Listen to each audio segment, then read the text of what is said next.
During NFL Week 3, Miami beat Buffalo 21-19. Oh my goodness. It was a crazy win. I kind of can't believe Miami pulled it off. I was hoping they would. Nothing against Buffalo. I love Buffalo.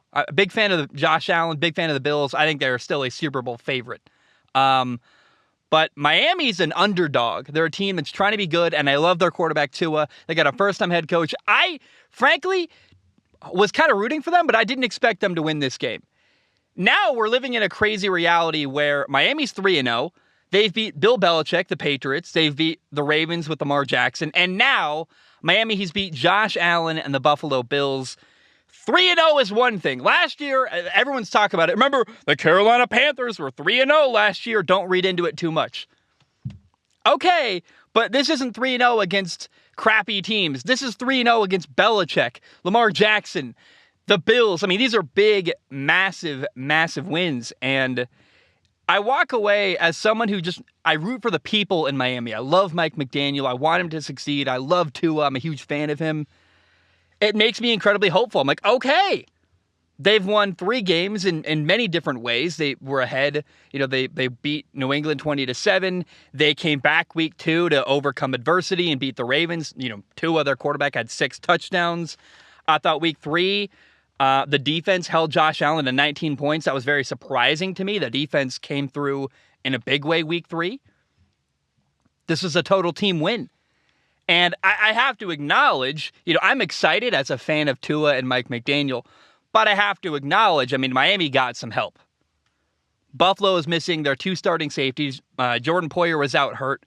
Micah Hyde is out for the year with a neck injury.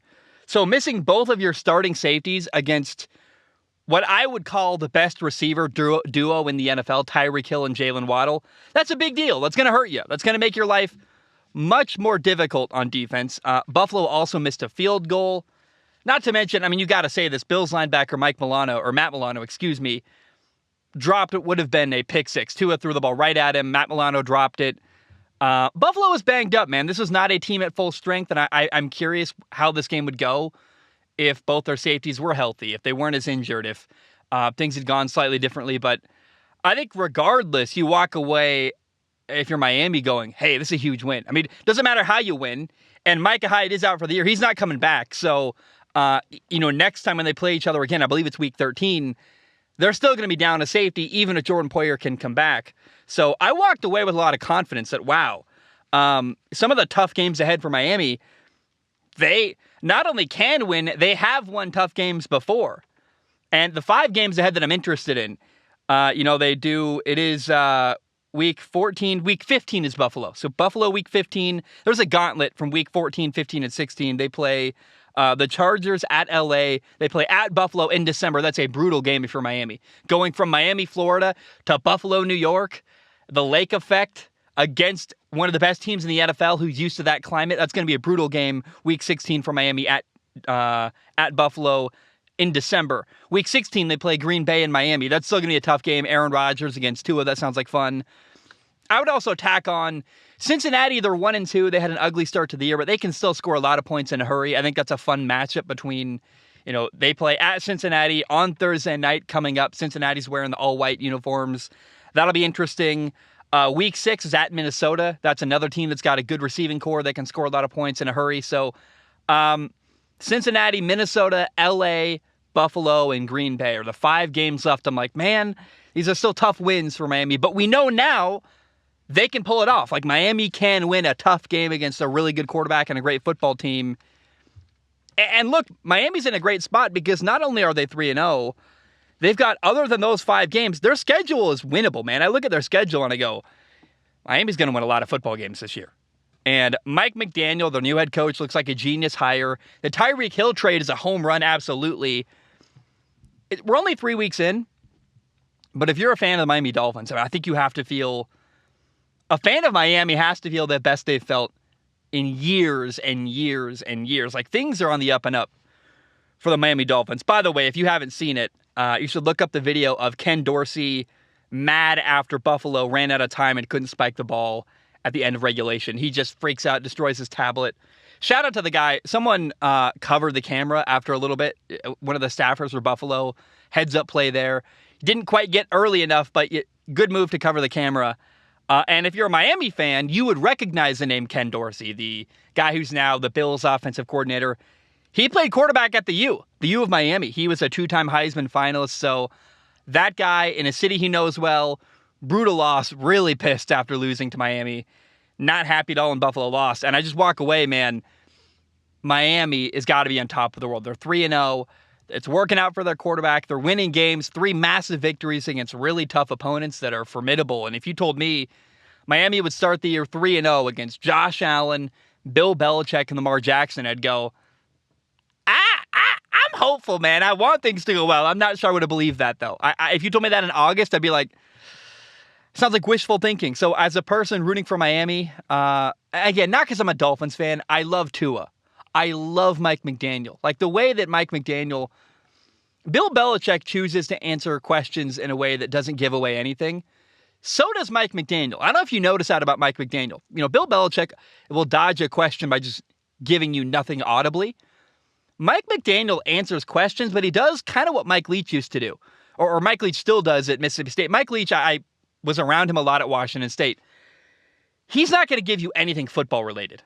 But if you ask him a non-football question, Mike Leach will go on and on and on, talk about weddings and pirates and all kinds of stuff. And I really like it. It's a good approach. Bill Belichick won't give you any information in a post-game press conference. Neither will Mike Leach, but he'll give you an interesting soundbite anyway. It kind of helps the media. Mike McDaniel's not going to give away any information about the football game or about his football team. But he will answer questions in a fun, unique way. He'll talk about Yeezys. He'll talk about shoes. He'll talk about music. I mean, I find Mike McDaniel incredibly entertaining. And for media members, like, he's fun to cover because he just gives you interesting and entertaining quotes. Oh, yeah, by the way, his offenses are fun to watch. I find myself, I love Mike McDaniel. I'm rooting for him. And it is interesting that Mike McDaniel left San Francisco. San Francisco doesn't look like a great offense. Miami does. And so was he the unsung hero in San Francisco with the 49ers? Maybe. I just find myself really rooting for the people in Miami. Tua, Mike McDaniel, Tyreek Hill trying to better his life, going from the cold December winters in Kansas City to Miami, Florida, no state income tax, living on the beach. That's awesome. And I don't know. I'm really rooting for the people in Miami. And what a great start to the year for them. 3-0 on top of the world.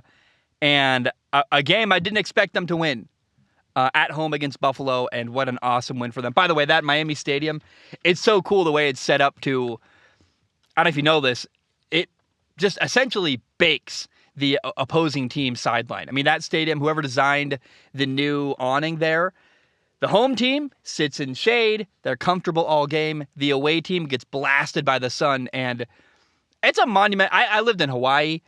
The shade versus direct sunlight is a monumental, massive difference. And it takes it out of you. So I love the way the stadium is designed in Miami. And I think one of the advantages they have, I mean, when Green Bay goes on the road week 16 at Miami, it's tough. That's why New England historically struggles late in the year at Miami, because you go from your cold weather climate to the humidity and the heat in December of Miami. It's brutal. And it's unlike, it's kind of a weird advantage. It's also a double-edged sword because Miami's got to go on the road at Buffalo week 15. Like, that's going to be brutal too. But I don't know. I think it's cool that Tua, a Hawaii kid, can wear Hawaiian shirts in December at his home stadium. And I'm just rooting for Tua and Mike McDaniel.